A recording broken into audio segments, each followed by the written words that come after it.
Exodus, final chapter, chapter 40, verse 1.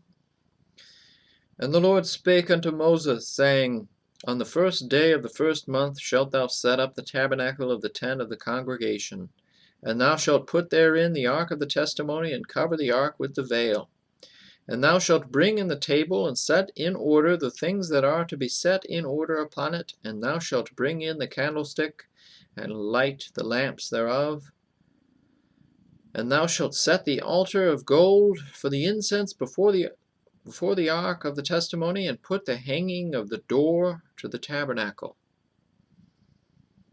And thou shalt set the altar of the burnt offering before the door of the tabernacle of the tent of the congregation.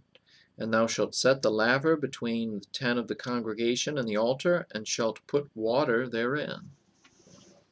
And thou shalt set up the court round about, and hang up the hanging at the court gate. And thou shalt take the anointing oil, and anoint the tabernacle, and all that is therein, and shalt hallow it, and all the vessels thereof, and it shall be holy.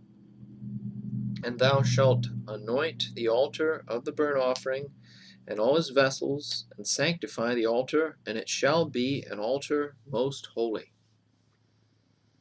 And thou shalt anoint the laver in his foot, and sanctify it. And thou shalt bring Aaron and his sons unto the door of the tabernacle of the congregation, and wash them with water.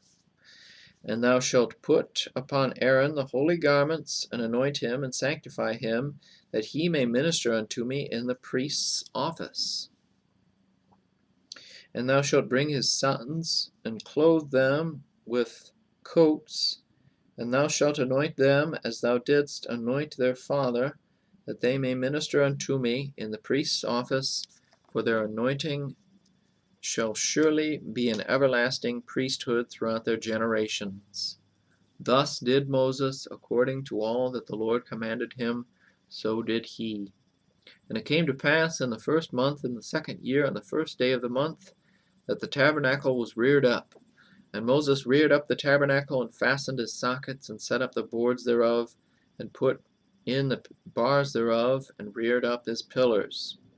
And he spread abroad the tent over the tabernacle, and put the covering of the tent above upon it, as the Lord commanded Moses. And he took and put the testimony into the ark, and set the staves on the ark, and put the mercy seat above upon the ark.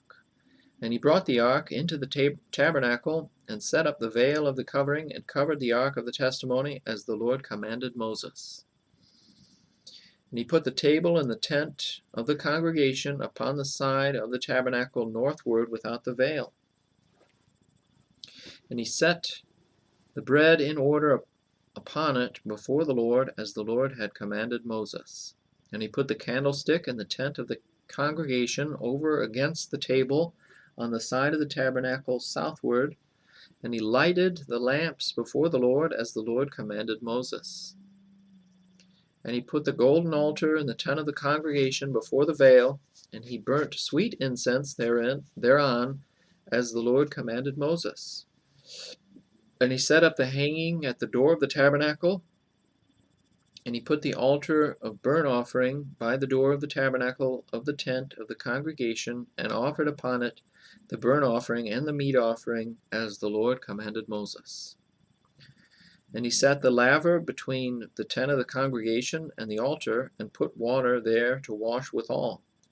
And Moses and Aaron and his sons washed their hands and their feet thereat, when they went into the tent of the congregation, and when they came near unto the altar, they washed as the Lord commanded Moses. And he reared up the court round about the tabernacle and the altar, and set up the hanging of the court gate. So Moses finished the work. Then a cloud covered the tent of the congregation, and the glory of the Lord filled the tabernacle. And Moses was not able to enter into the tent of the congregation, because the cloud abode thereon, and the glory of the Lord filled the tabernacle. And when the cloud was taken up from over the tabernacle, the children of Israel went onward in all their journeys. But if the cloud were not taken up, then they journeyed not till the day that it was taken up. For the cloud of the Lord was upon the tabernacle by day, and fire was on it by night, in the sight of all the house of Israel throughout all their journeys.